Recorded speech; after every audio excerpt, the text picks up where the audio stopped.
Hello, Arrow, again. We're doing this again. Absolutely.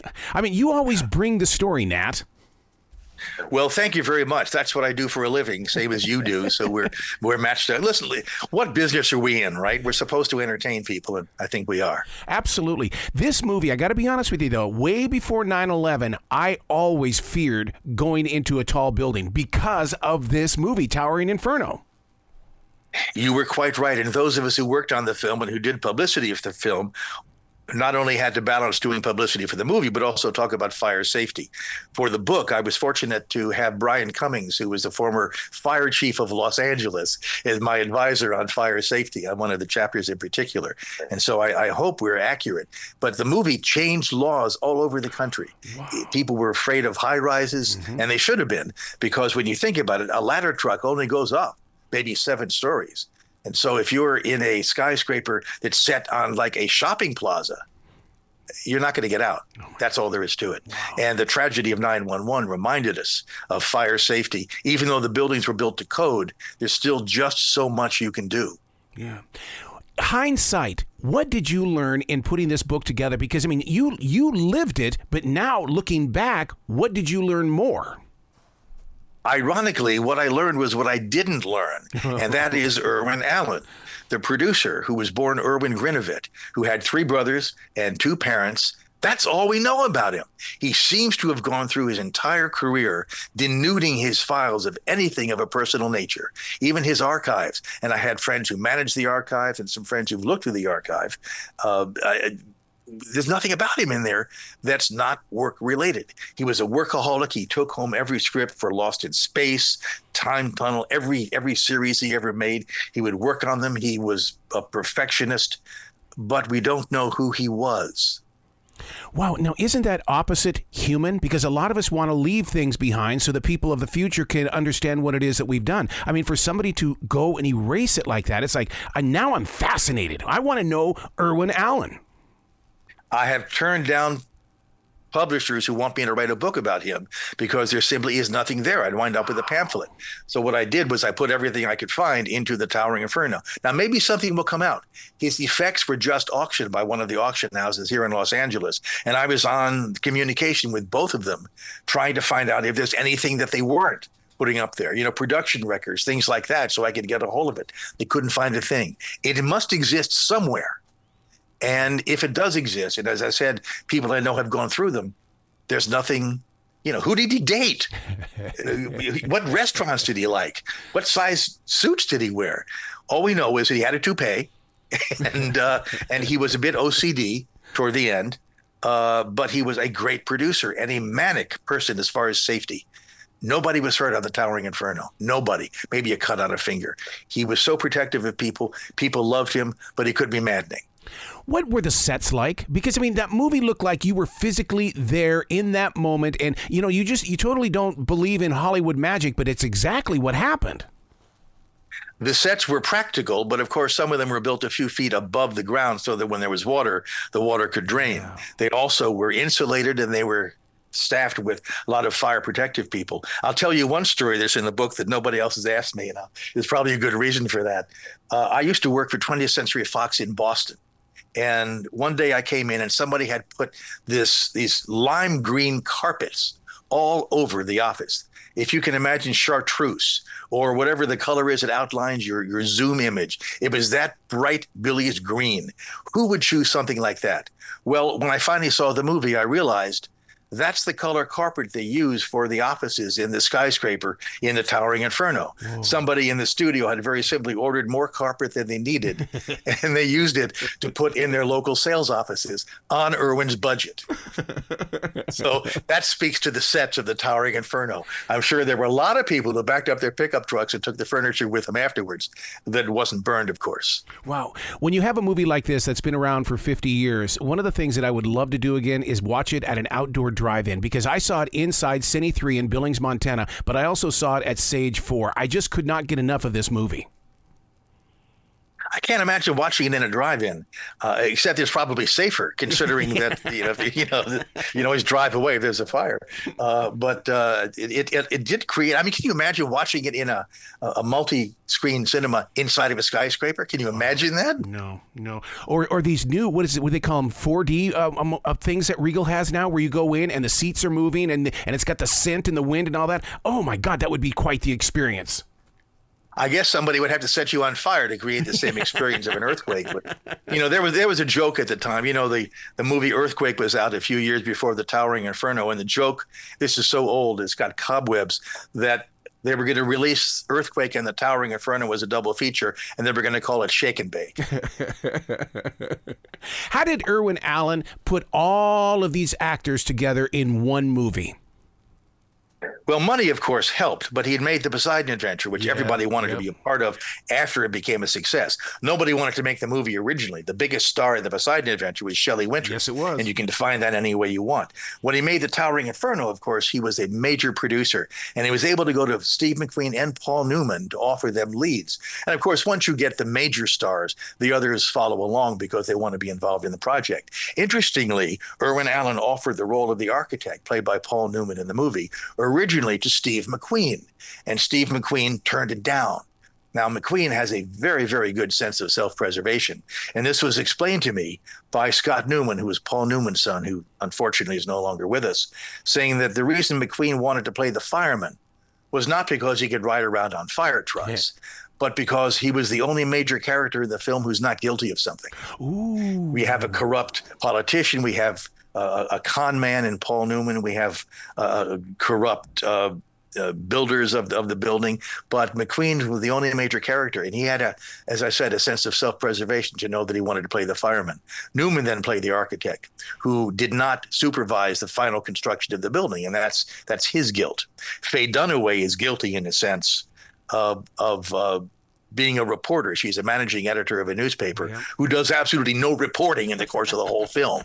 If you can imagine a fire in the world's largest skyscraper, here's a reporter on the scene and does nothing. So everybody has something to pay for. And that's, of course, what makes disaster films work. Everybody has sinned. Yeah. And the disaster will get those who have sinned the most, except for those who are redeemed. See, I love it when people break things down just like that, and because it allows that character then to evolve through themselves, and because, I mean, with no guilt around, my God, all he had to do was just play out that role. You need rich characters, and that's part of what Sterling Sullivan was able to do when he created them. The axiom is that every character has to have a secret. And it's a secret that the actor has to know but may not tell anybody else. That's a very good way to embark on an acting career, to pretend to hide something from the audience. And in the contrivance of hiding something, you reveal yourself. All of these great, great actors in the Towering Inferno weren't just collecting a paycheck. Yeah. They were doing a job inhabiting real characters and, of course, cutting through a lot of the red tape for the audience identification purposes of, you haven't got to say, that's Paul Newman, he's an architect, he's having family troubles. No, it's Paul Newman.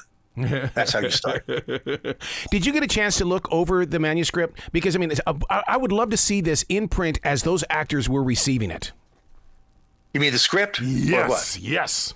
Oh, yeah, there were several versions. In fact, there was new versions of the script every day as Irwin demanded changes. Really? I was able to see a number of the scripts, but it doesn't matter because what's there is what's there. One of the early scripts I read, interestingly, has Steve McQueen entering the film far sooner than he does. He doesn't come on now until about a half an hour when he's the fire chief who responds to this already burgeoning fire. In fact, he lives on a houseboat with a son who wants to be like him and with a wife.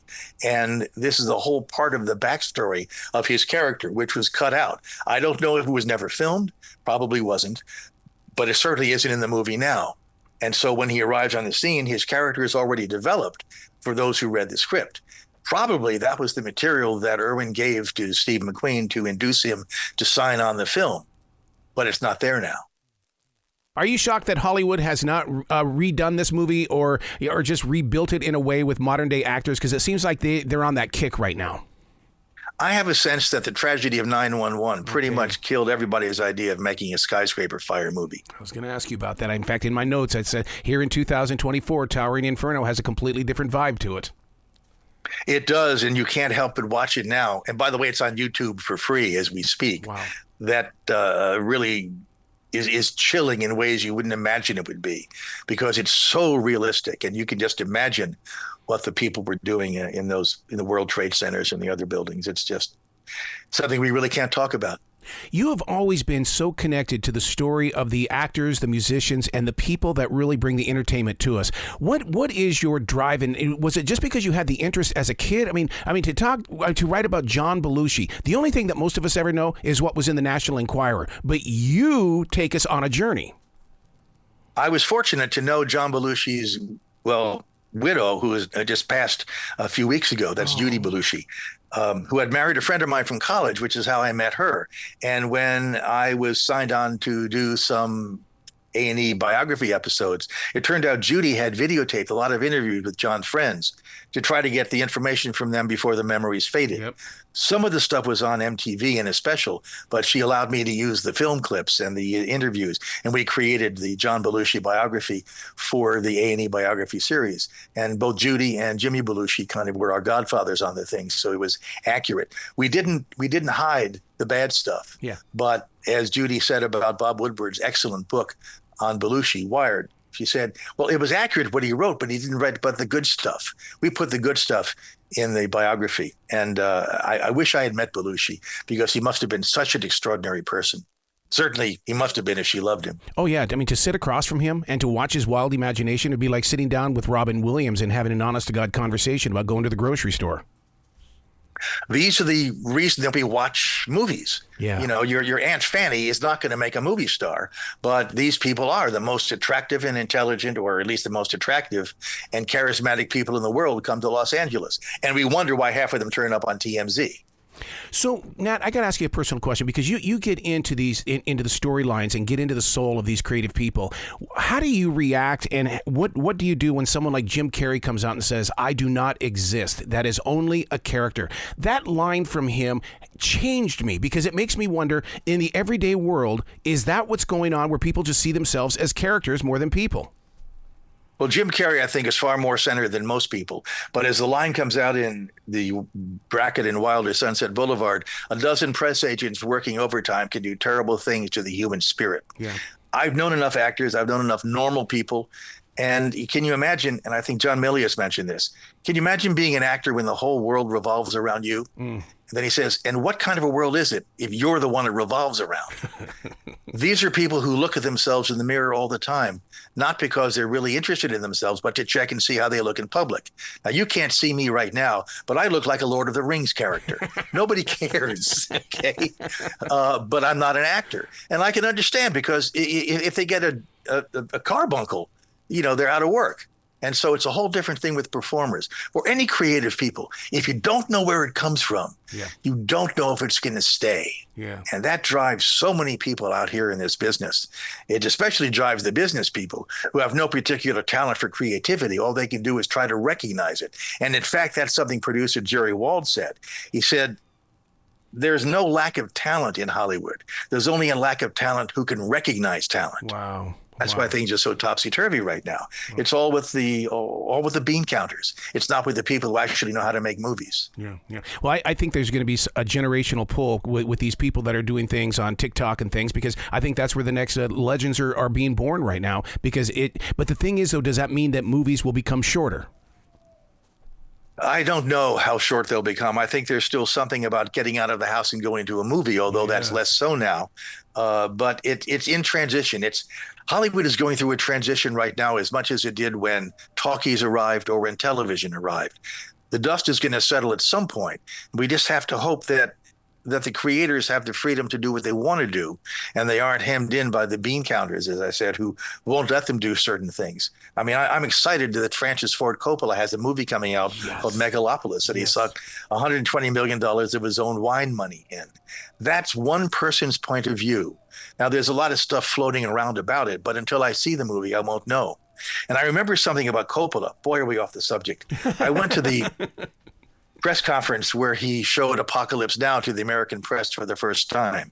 And at the press conference, he had all these people in front on the dais, and people were asking, what about the budget? What about the monsoons? What about Martin Sheen?